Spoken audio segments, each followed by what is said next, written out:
But did you see that? When you see that? I'm fine. We're good? I'll tell you. Sorry. Okay. Hi, everybody. I see some new faces here. Oh, I have to get in the camera. They can't hear me though because I don't have the microphone. Oh, yes, sorry. So, we're streaming on Facebook. Thank you for coming tonight. My name is Dan. I'm a GP out in Howick, and I'm kind of hosting these monthly AIMA meetings in the hopes that we get more and more people coming and or watching online. So, how many people here are new for the first time? Oh, like half you guys. Students? Practitioners, I guess you would be the other half. Interested parties that don't do anything related? Okay. Cool. Welcome. Oh, that's him. Yeah, got it here. I don't know if there was anything I wanted to say tonight. There is an upcoming naturopathic conference in Wellington. We got flyers for that. You're taking a photo of me? Mm-hmm. Okay. And that's hosted by NutriSearch. This one's about immunity. And they are platinum sponsors. Platinum sponsor. Is the sponsor, yes. Okay, so tonight's talk is about breathing, chronic hyperventilation syndrome, and Buteyko. And Glenn White is kind of New Zealand's famous Buteyko speaker, teacher. He would pass the torch on to Dina Ceniza. Ceniza. Ceniza. Ceniza, sorry. And I heard Dina speak last month at another conference, and it was really good. So I think you all have an excellent experience tonight. Now, we are looking, I think, for one more speaker this year. So if anyone is interested in doing a talk, I think in November, let me know, and we can have a chat. So without further ado, I introduce Dina. Thank you. Thank you. Thank you, Dan. Let me know if you can't hear me at the back so I can talk a little louder. Okay? So 9 out of 10 people hyperventilate, and 100% of chronically ill people hyperventilate. That's a staggering number, and so that's worthy of looking into if it's that big. So for all of you practitioners, that's going to be a huge number of your clients. Now, I wanted to start off by telling you the story of how I got into this, because this relates to how you will be seeing your patients. I had 2 heroes named Glenn, one year 6 years ago. The first Glenn was a GP who on my first consult, because I needed a second consultation, a second opinion. I was having terrible exacerbation of my asthma, couldn't walk a flat surface without triggering an attack. I really was a mess. And so I thought I'd like to get a second opinion. So I went to another doctor, and on the first 15 minutes of my consultation, he goes, "Do you realize that you've been sighing 15 times in the last 15 minutes? I said, I wasn't even aware of it. And so he gives me this printout, go to this person and do this thing. And I was so desperate that I did go, and that's when I met Glenn. And I sat at the very back, arms folded, thinking, this better not be woo-woo. This better make sense. I have a background on biomedical sciences, and I was in medical school for 3.5 years, after which I decided this isn't the lifestyle for me, so I left. So I'm not a doctor, but I guess I knew all these things that I thought this better make sense. And it did, and it helped me, it helped my entire family, and that's how I thought I need to do this and help more people.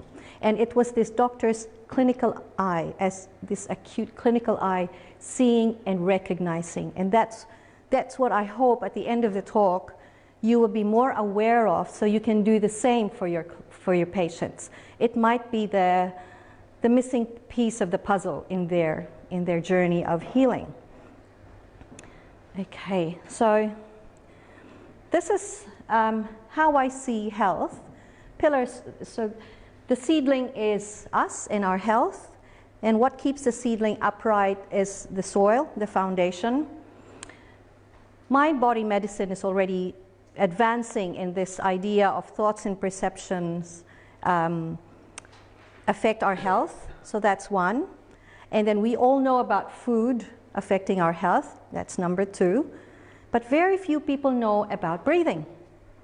And that's the other foundational thing. Why is it?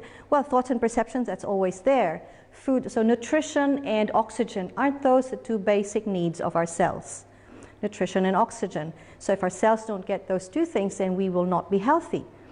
So breathing is very, very important. And based on that foundation, anything else you do, you can benefit much, much more if you've got that base, if you're working on that base. It doesn't have to be perfect, but as long as you're aware and working on that base, then you're going to have that good health. Because if you don't eat right, you don't sleep right. If you don't breathe right, you're not going to sleep right. The same with exercise. If you don't breathe right, you may not be getting the benefit from the exercise that you're doing. So what is healthy breathing? So healthy breathing is through the nose, at rest, during physical exercise, and in sleep. So all the time, for mild to moderate, and out through your nose. And it's breathing through your using your diaphragm, 8 to 12 breaths per minute, 4 to 6 liters per minute going in and out through your airway. So that's the amount of air that goes in and out of your airway, with a slight movement in the diaphragm, easy, comfortable, and satisfying, and regular and smooth. Now, don't try to count your breaths. Don't try to look at yourself, am I using my diaphragm? No, because as soon as we think of our breathing, we affect our breathing. So we won't be getting a good baseline. Okay, so that's why you need somebody else looking at it. Now, let's just go a little bit into definition of terms, so in order for us to understand what hyperventilation is all about. So tachypnea is just fast breathing. Okay, it says here more than 20 breaths per minute, but I'd say even 14 would be already fast. Okay, and then hyperpnea. Hyperpnea means it's both an increase in volume and in rate.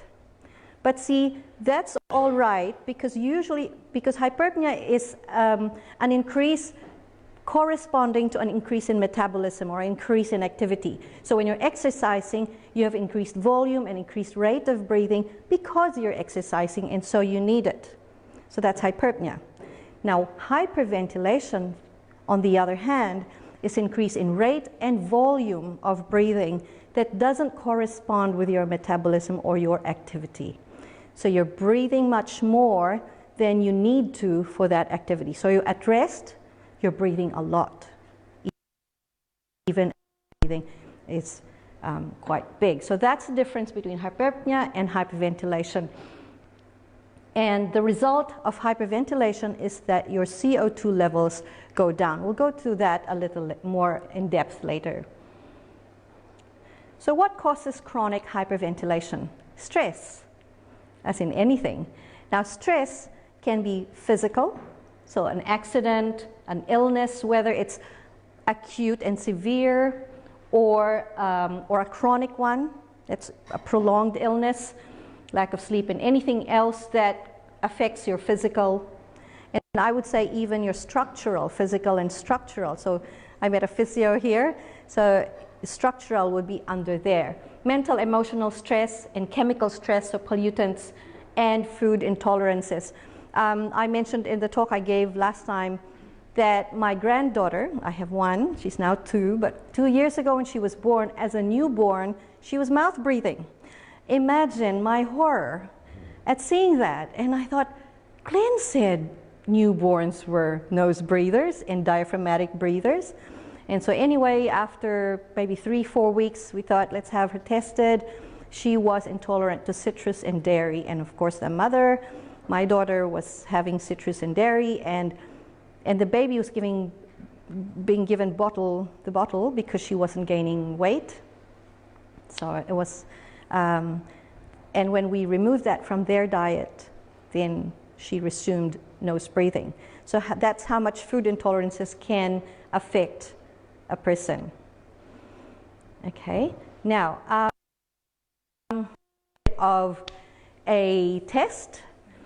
So for our breathing is controlled by the brain's, the medulla's tolerance to carbon dioxide. So CO2 is what dictates whether we'll breathe more or breathe less. So let's just have a little experiment as to how much your CO2 tolerance is, okay? So I'm just going to take, so I'm going to say take a normal breath in and a normal breath out and hold. I want you to hold your breath for a comfortable period of time. This is not how long can I hold my breath for, no. This is when will my brain tell me that I need to take my next breath, okay? So then release, and I'm going to call out the seconds. Remember how many seconds you were able to hold your breath for, okay? So breath in, a normal breath out.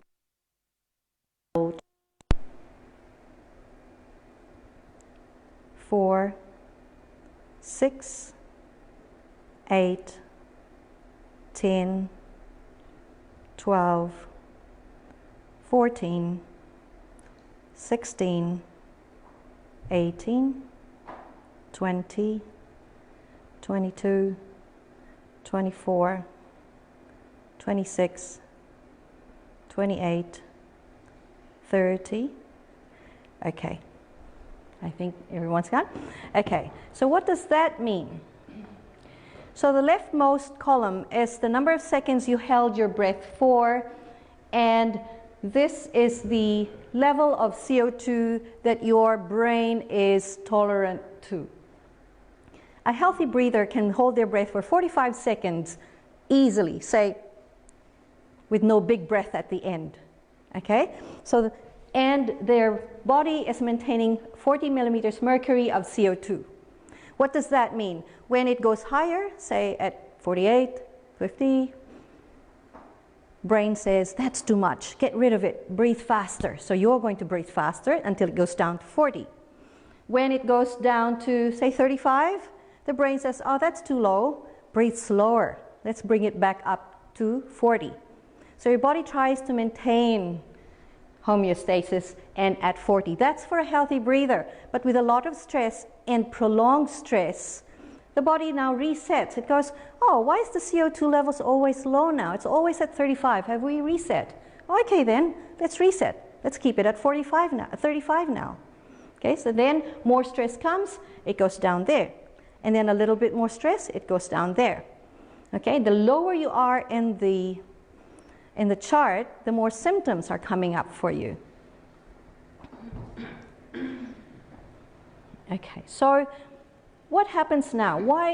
So what if your CO2 levels in the blood are low? Okay, remember, the more you breathe out, you're releasing more CO2. The more you breathe in, it's the same amount of air you breathe out, and you're releasing a lot of CO2. That's why the CO2 levels in the blood go down. Now, when your CO2 levels are low, what happens?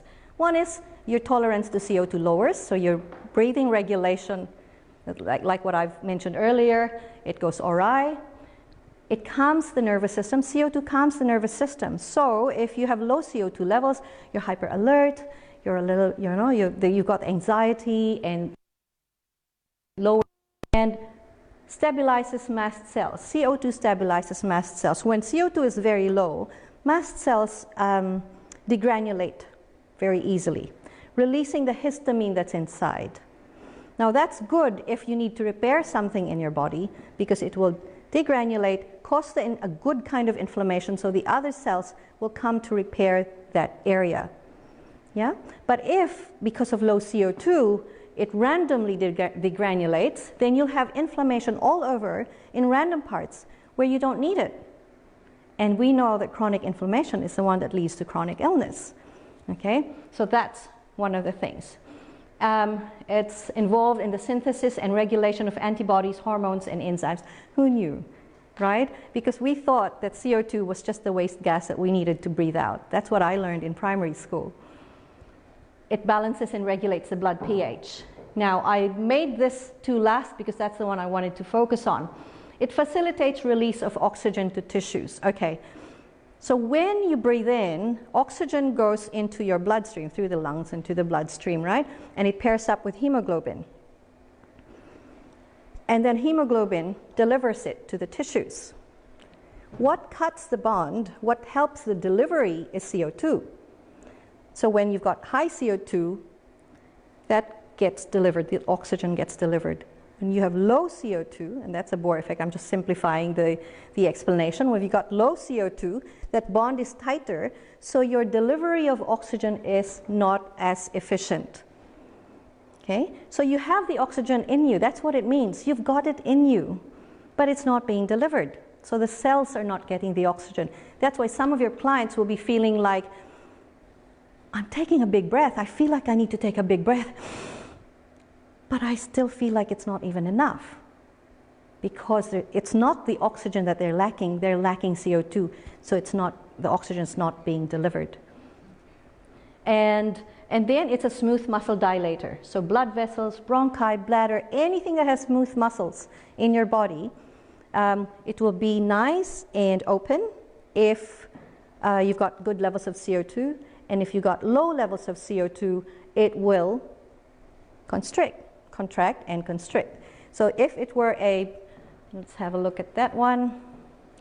So if it were the respiratory system, you can imagine your airways. If it's like that, you can't breathe.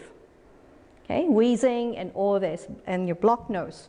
If it's the circulatory system, then vessels like that, it's high blood pressure, poor circulation, and therefore poor detoxification, because then the blood doesn't go. And digestive system is the same. It's still also going to be like that, and add to that, you'll be in sympathetic dominance, so your gut motility will not be very, very good. So those two, the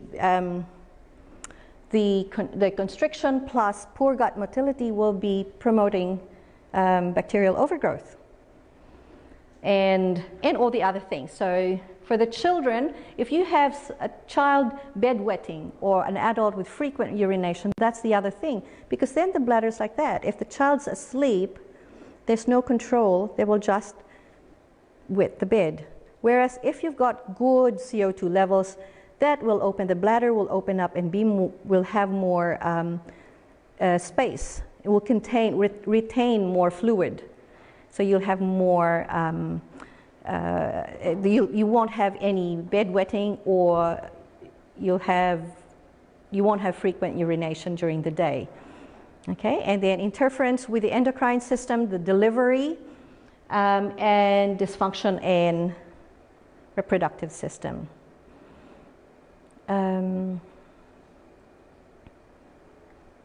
Okay, so this one is in action. So how does that work? So this was a healthy breather. That's the PD scan of a healthy breather. Good oxygenation, the light colors show good oxygenation. He was asked, and this is what happened to his next scan. It's dark blue, which means poor oxygenation. So what's happened there? Lowered CO2 levels caused constriction, vasoconstriction, which means general poor circulation, including to the brain. So very little blood going to the brain. Add to that, very little oxygen that was brought in by that little blood was being delivered. So not even 100% of the oxygen in that little blood was being delivered. So that's what's happened. And a brain like that won't be able to think well, won't be able to plan, won't be able to be creative, will not be emotionally stable, will be prone to dizziness and or panic attacks. Okay, so a hyperventilator's brain will be shifting from there to there very often during the day. So you can imagine how it will be feeling like. Okay, so that's the general overview of hyperventilation. Now, what can you do in the clinics? How will you be able to see? So, which is what happened to me. So that my doctors, I eventually transferred to him because of that. But his clinical observation was so astute. And so, what did he look for? He saw me sighing. But other things that you can see when the patient is in front of you. So, one is complaints of a chronic blocked or runny nose, and you can see that they'd be talking to nasal voices and all that. Okay, mouth breathing, frequent sighing, yawning, big breaths, throat clearing, and coughing. Okay, so that's, and feeling like you can't get enough air, like I mentioned earlier. They'd be taking big breaths, and they will be complaining, I always feel like it's never enough. You know, and they're slightly panicky. They're short of breath even at rest, upper chest breathing pattern, especially if you see the shoulders moving. Okay, that's really bad. So sometimes it's just the upper chest, but then the really worst kinds where you see that even the shoulders are moving, and audible breathing. Okay, you can hear them breathe. So what happens? Once you see that, there are some basic help your clients with, your patients with. Okay, this is the same as us teaching our children good table manners, you know, social manners. This is going to be the same thing. What are the basics of good breathing? Breathe in and out of your nose all the time. So let's try this. Open your mouth slightly, take a breath in. Notice where the air is going in. Do you notice it's going in through your mouth? Even if your lips are just slightly parted and you take a breath in, it's going to go in through your mouth because of the suction. That's a bigger suction than through the nose. The only time when that's not going to happen is if your tongue is at the roof of your mouth. So try that again now. Put your tongue at the roof of your mouth, open your mouth and breathe in. Where did it go in? Through your nose, right? Yeah, but who among us will have our mouth open and the tongue at the roof of the mouth? More often than not, if your mouth is open, the tongue is down. That's the posture of mouth breathers, tongue down. Okay? So the other thing is, the nose is the one that's anatomically designed for breathing. It has the filters, so the hairs filter out the particles in the air. Then you've got the mucus with your white blood cells there, and you've got your adenoids and your tonsils, again part of your immune system, taking out the bacteria. And nitric oxide, which is naturally occurring gas in your airway that kills bacteria and viruses as well. So if you breathe into your nose, that cleans the air. By the time the air reaches your lungs, it's quite clean, right?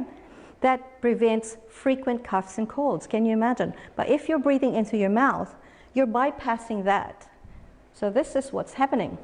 You're breathing through your mouth, the air goes there, it's only your tonsils.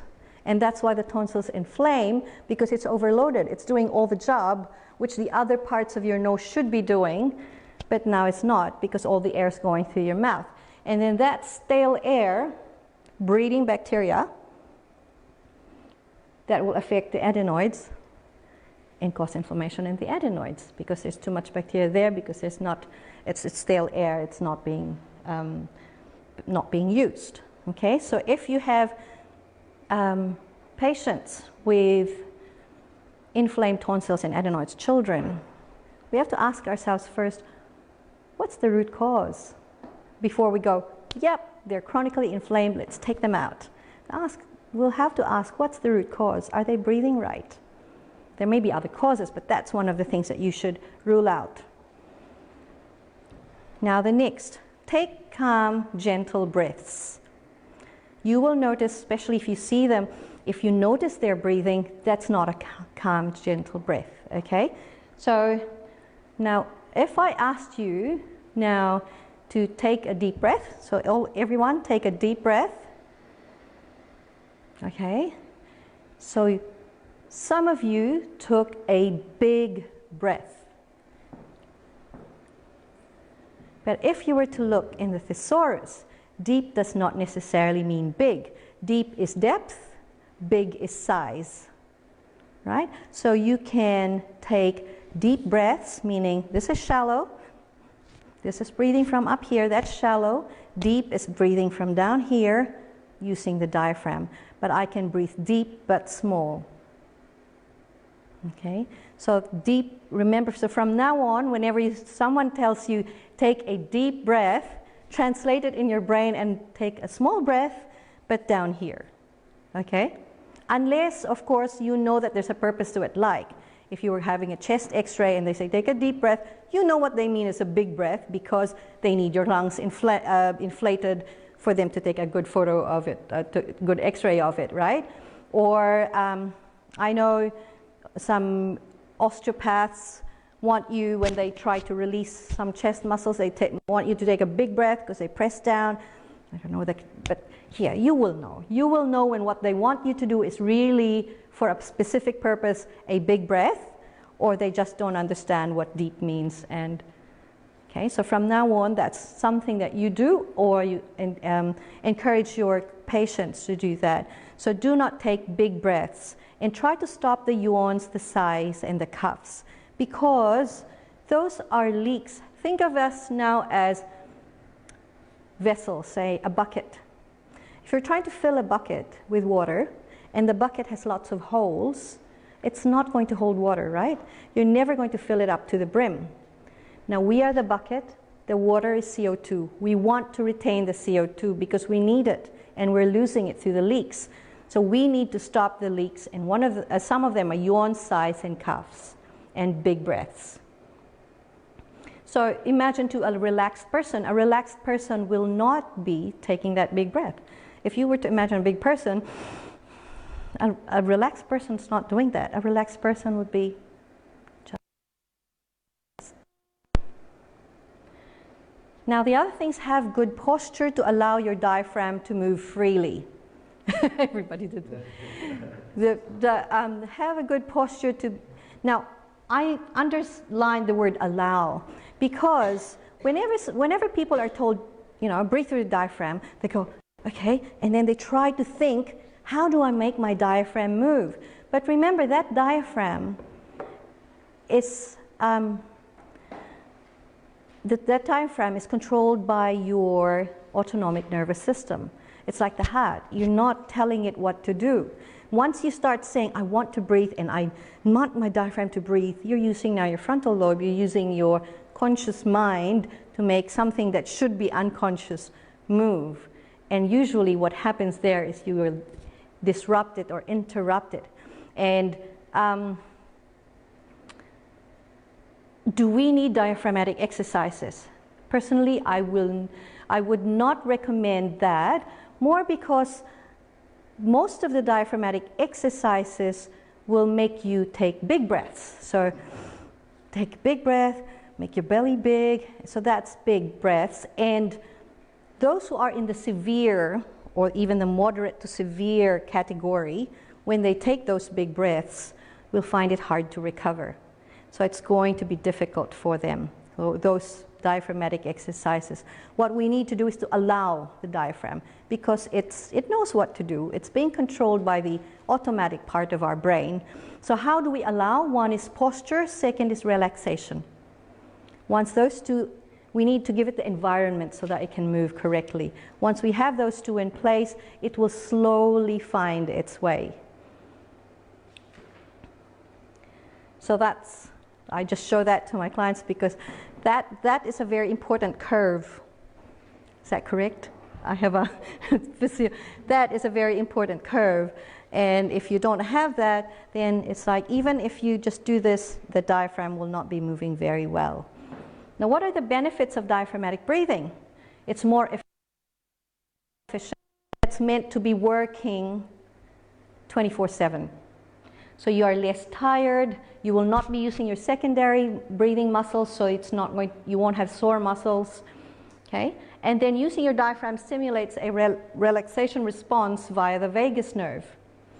It also improves core stability because the diaphragm is a postural muscle.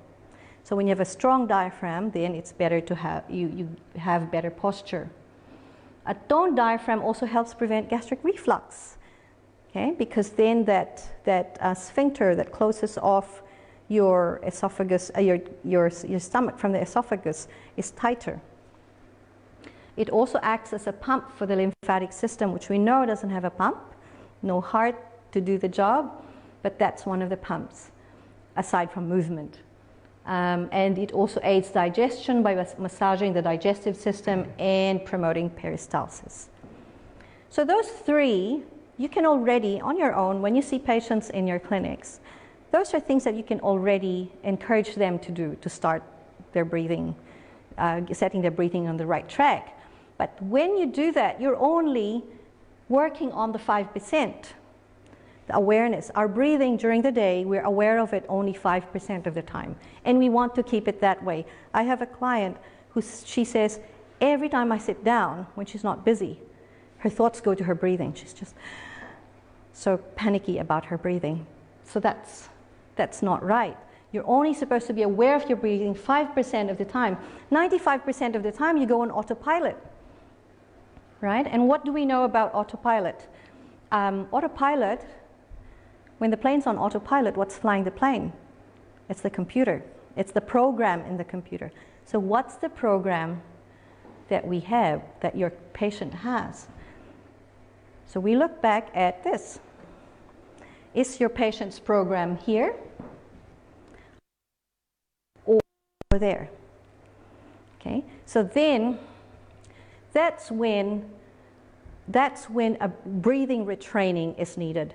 That is where we can help reset that program back up. So that tolerance to CO2 needs to be moved up and up and up. But that's not a quick thing. It's over time. Your intolerance developed over time. So your tolerance also develops over time, but quicker than the other side, than developing your intolerance. So yeah, so that's how breathing retraining will be helping, by working on that program, which is your CO2 tolerance, so that when you're not thinking of your breathing, which you're not supposed to be doing anyway, when you're busy with other things, then you know that your breathing is doing the right thing. Okay, so another thing that I thought might help is, how do you know when a patient needs more than just the tips that you can give them? When you see the chronic mouth breathers and then you've told them to shift to nose breathing and they come back to you next visit, they say, and you go, oh, how is that going? And they say, I can't do it. I panic whenever I keep my mouth closed and breathe through my nose. I feel like I'm not getting enough air. Or they just can't shift. So that's one of it. If their breathing is audible, by the time their breathing is audible, then they are really in need of it and feeling like they're not getting enough air. Frequent sighing, yawning, and big breaths. Or every year they get several bouts of coughs, colds, or flu. Any medicated breathing condition, asthma, hay fever, insomnia, if they're taking medication for it, then definitely they will need that. Non-medicated issues, breathing issues, but say they've got asthma for it, but they've got diabetes. So that would be another one. Chronic snoring, sleep apnea, and stress and anxiety affecting daily life and productivity, or their symptoms are affecting their lifestyle considerably. Okay. So any questions so far?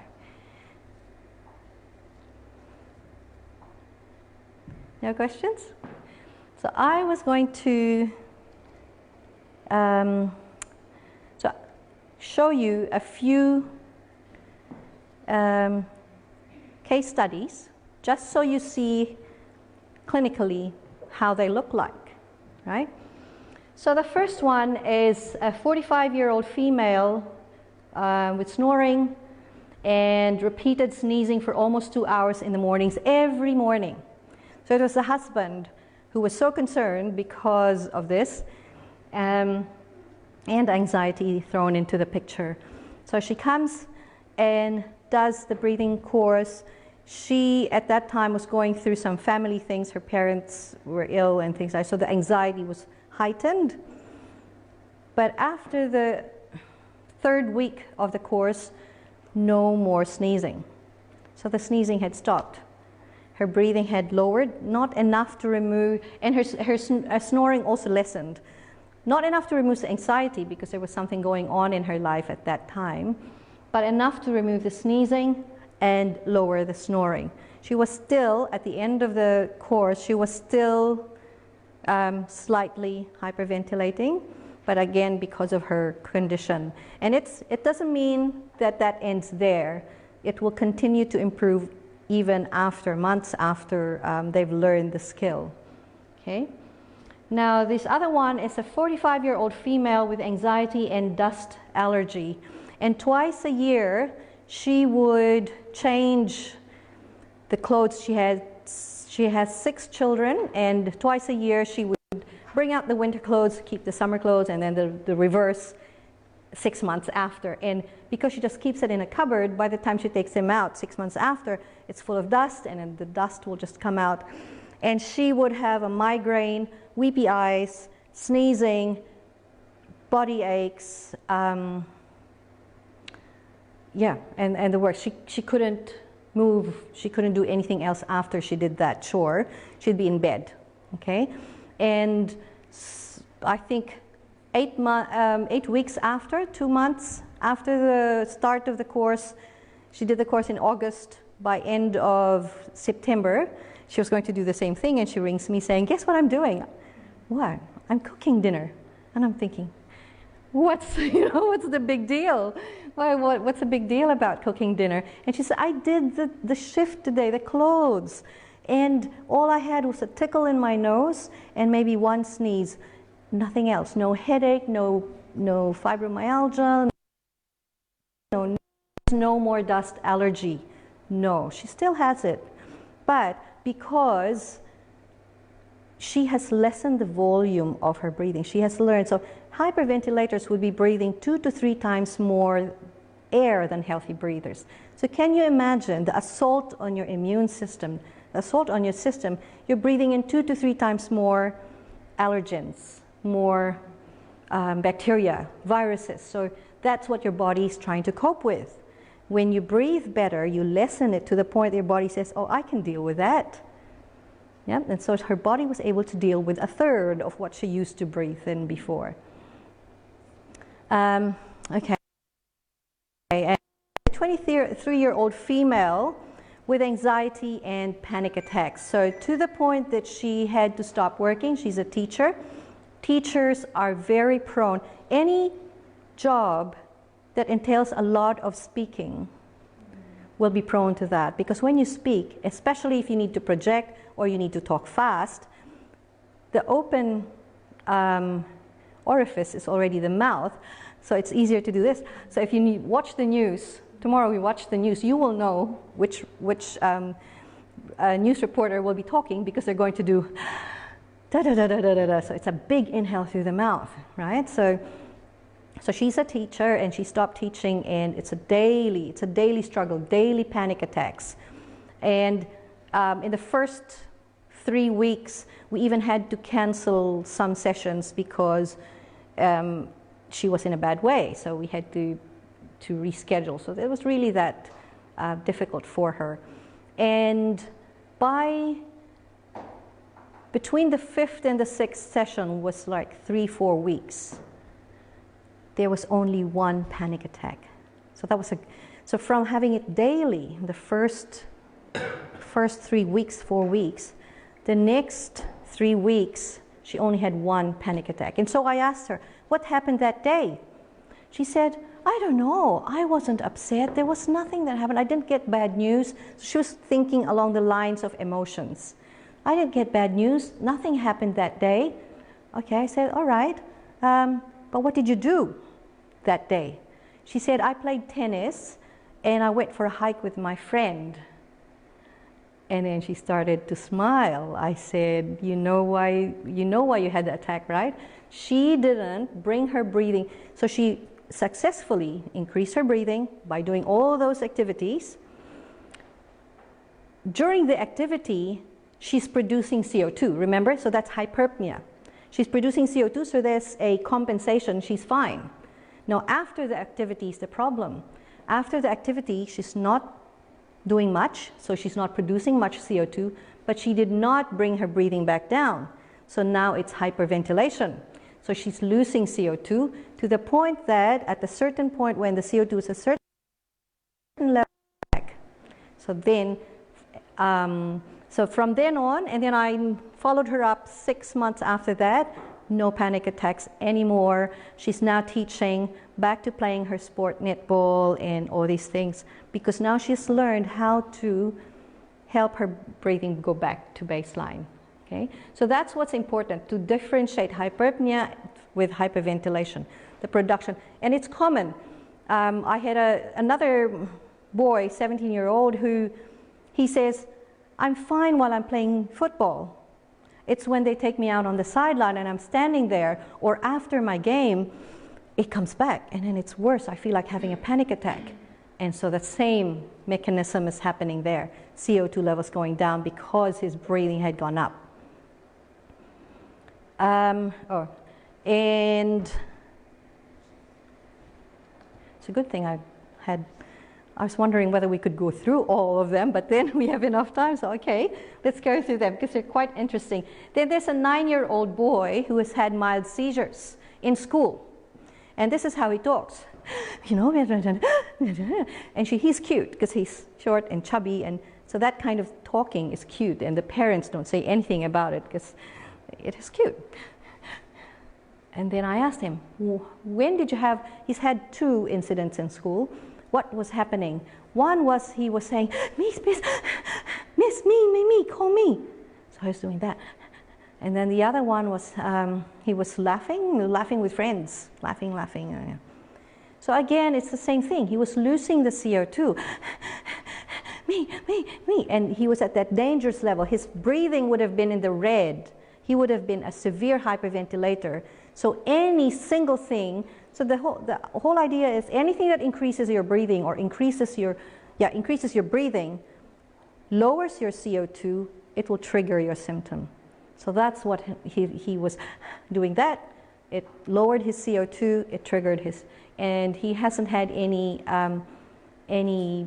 seizures since then, since start. So that's another one. Now this is very interesting because it's not very clear. Even the doctors weren't sure about this next one. He's a 70-year-old male with episodes of violent lashing out, usually after lying down in bed. So at night, when he lies down, he feels the anxiety, and then to the point that he needs to lash out. His bedroom is full of holes because he would have punched a hole, stamped a hole in the floor. So violent lashing out. I was thinking panic attacks. But the doctors didn't seem to think that way, so they were trying to look into epilepsy. And they did a brain scan, and then they made him EEG with induced hyperventilation, and they saw something. So they said it was hyperventilation-induced seizures. So that's what, but it took a while for them to get that. So they, either way, so he did the course. We didn't get any headway, and this one, I think the naturopaths will like this because we didn't get anywhere the first 3 weeks, I think. And I thought, what do I do? And I said, I think there's inflammation there, but the parents, I was referring them on to a naturopath for supplementation, because that's what I'm thinking. Oh, I think this boy needs supplementation. The parents were concerned about money, so I just thought, okay, what I know is omega-3 and magnesium.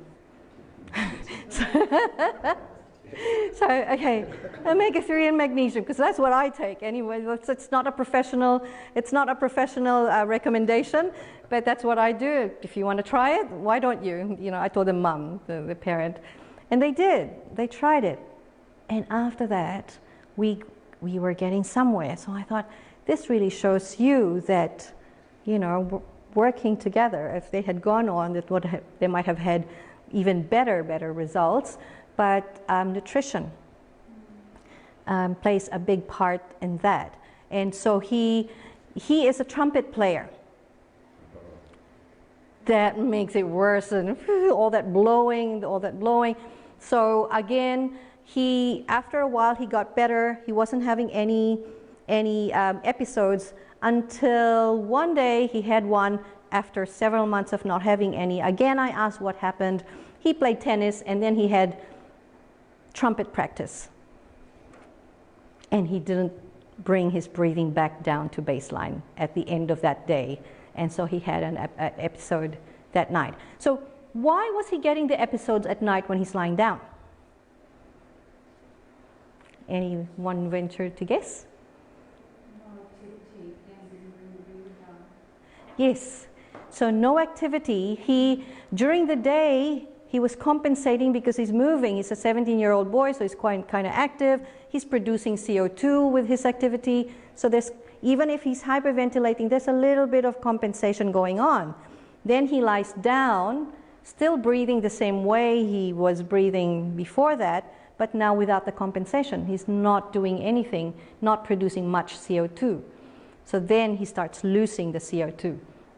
So that's the other thing. So at least these cases can give you ideas on, what you can see in the clinic. Then this last one is just usually we say there's a host of conditions that can be helped by breathing, just because it's breathing, which is the basic of everything. And as you saw in that slide with the different tubes, your circulatory system, your respiratory system, so you can imagine all the different conditions that can be helped if your breathing improves. But usually we say it's asthma, hay fever, insomnia, snoring, sleep apnea, chronic fatigue, and anxiety. But of course, like this one, hypertension, that's another thing. She's a 75-year-old female, 7 years of hypertension on amlodipine, 10 mg once a day, losartan potassium, 100 mg once a day, and anxiety. Did you notice? Almost all of them have anxiety there. Yeah? So I have a feeling he's got that too, but he didn't tick it, but a very mild one maybe. So the only change she made was she shifted from having white salt to Himalayan salt, as per Glenn's recommendation, and did the breathing course. So, yeah. And then what happened was, she came primarily. Sorry, I didn't put it there. Her primary symptom was insomnia. That's what she wanted help in. So she started sleeping very well, okay?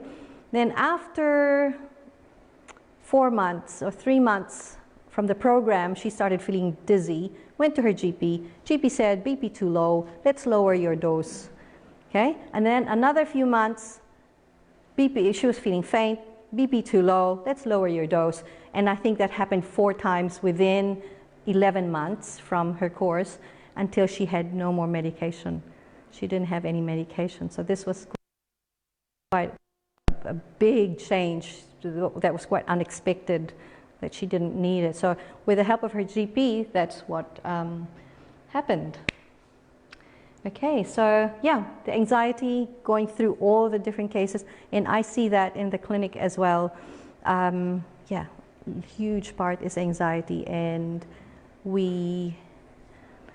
that would be the nervous system being very hyper alert because of the kind of breathing. They're in sympathetic state all the time.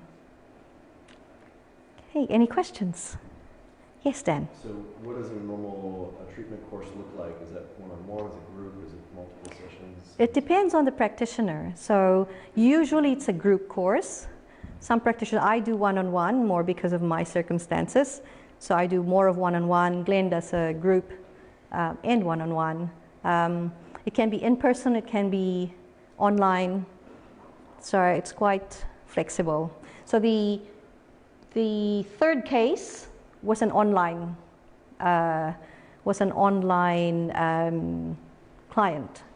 So, and she's had 100% recovery.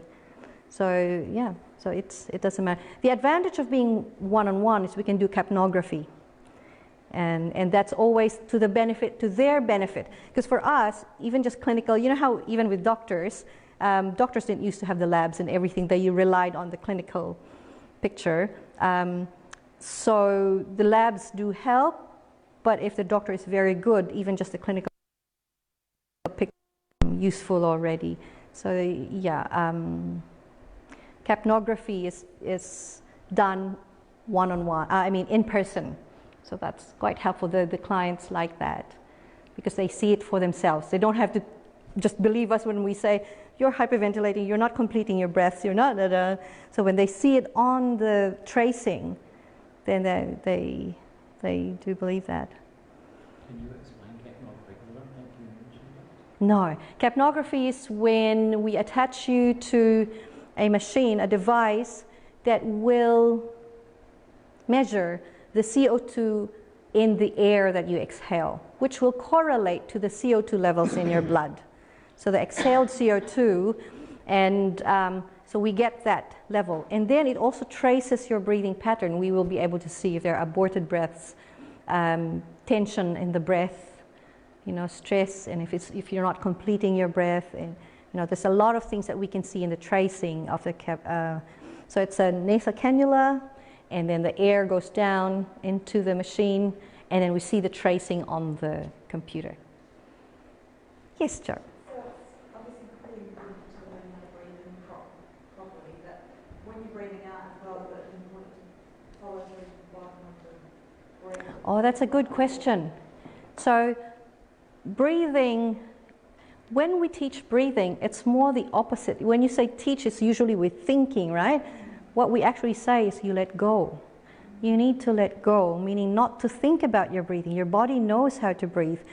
We just help you. So we do have exercises where you do need a little bit of thinking and a little bit of mind influence on the breathing for that short period of time you're doing the exercise, but the rest of the day you're not thinking of it. So what it means is that you breathe in, and then your diaphragm just relaxes and then it goes back to its place. You don't even have to force the air out. So there's no effort at the exhale. It's a relaxed, just like, much like a balloon. When you blow up a balloon and you want to release the air, you just let go. It just goes. So it's the same thing for our breathing. So not to influence the breath in any way, in fact, to let go. And some people still find that difficult, so that's where the help of a professional can be very helpful.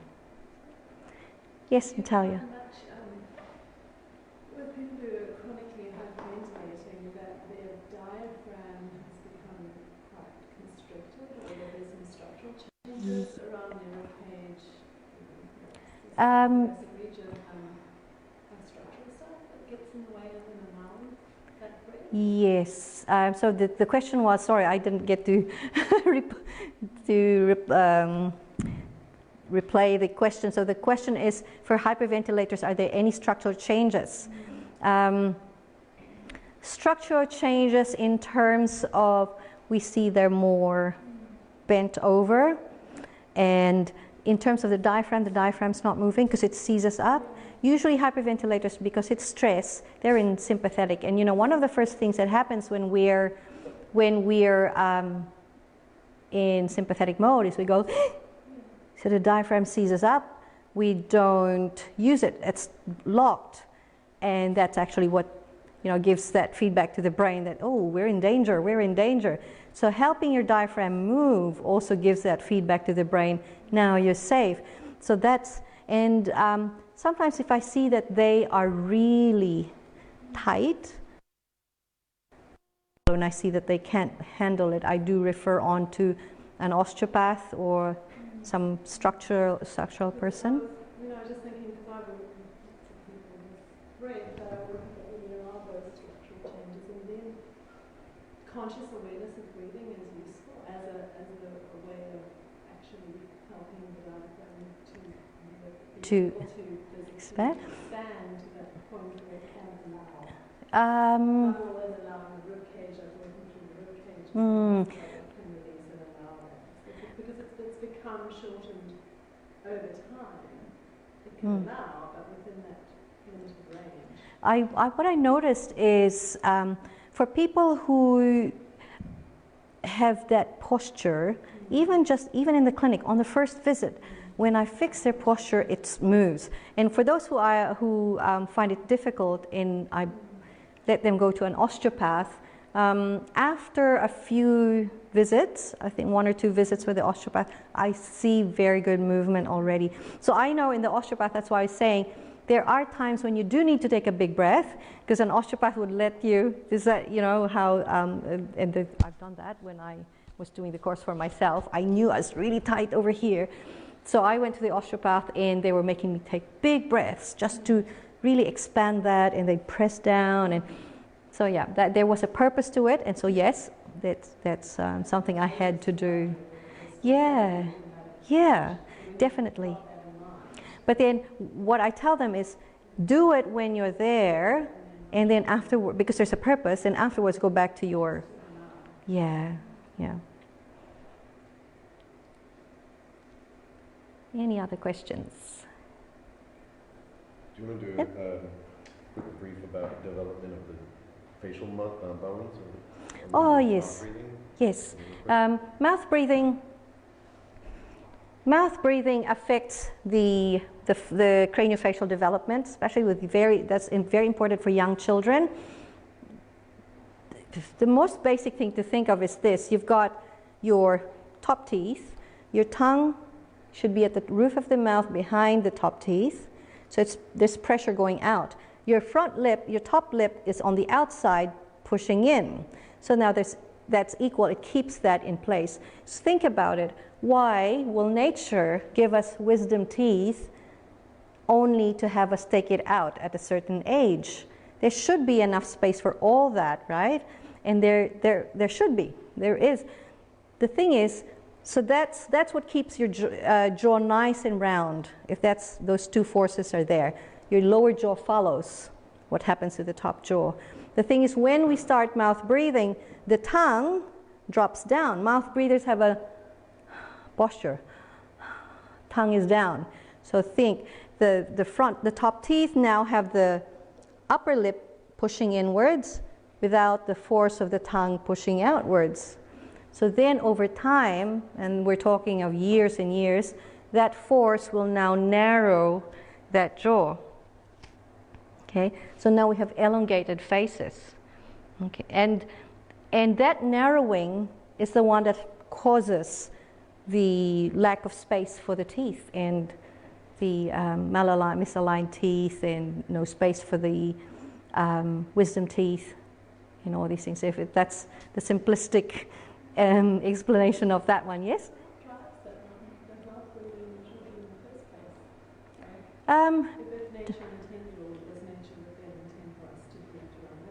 Yeah, different things. Big thing is food. You know how children now are on the bottle immediately. So even as a baby, they're already on the bottle, and some of them might have intolerance to dairy. And also, if you're giving the bottle, then of course there's a lot of sugar in that, because it's not the natural milk. So the sugar will drive the breathing up. Sugar and wheat drives the breathing up.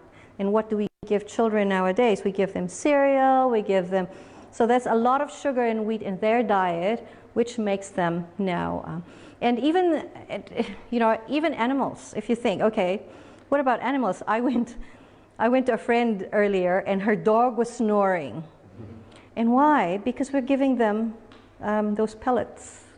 So refined food. So not only humans, but animals, when you give them refined food, they start hyperventilating.